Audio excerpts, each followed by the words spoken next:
Hello, emerging calligraphy peeps. This is Diane again, and we're going to go through our very first lesson in the hand lettering book, and it is on page 18.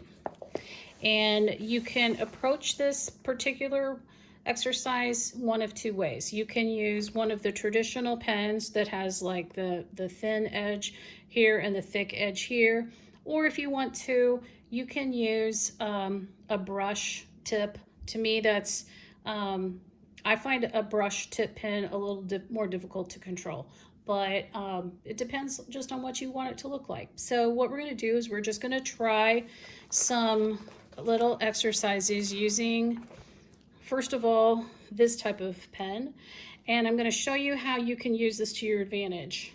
If you look at this really closely, you will see that there's a broad side to this, and then as you rotate it, you can see it getting a little thinner. So when you hold this in your hand, you want to have this tip at a 45-degree angle to the paper.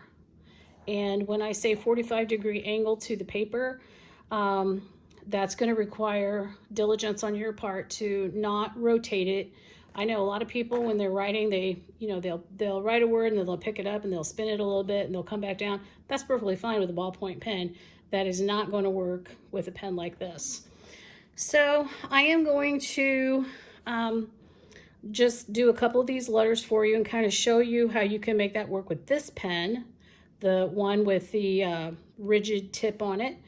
And I'm going to put my pen down on the paper, and I'm going to try to match as closely as I can the angle of all of these lines.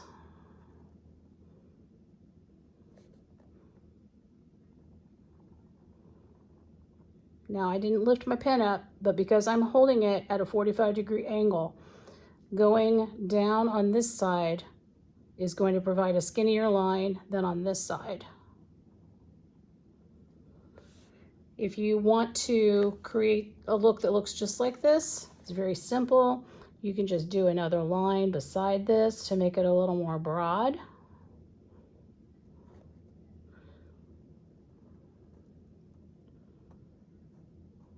And the more you do it, the better you will get. And you could probably make that right side of that letter even broader still, but you don't have to.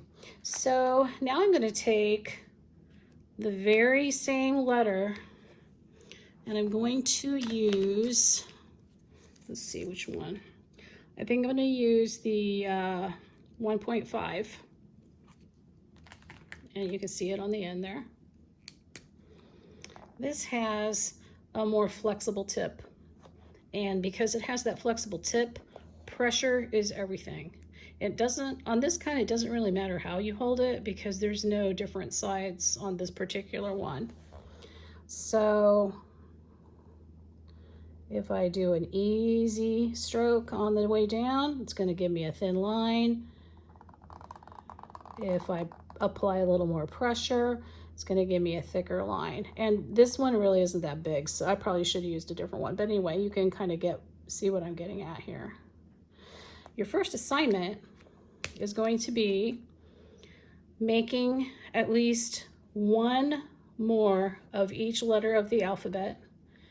And it makes me no difference which type of pen you use, what color you use. It's just a matter of your preference, but I would suggest switching out so that you can kind of see what you like and see what feels good in your hand. And I will check back with you later to see how you're doing on that.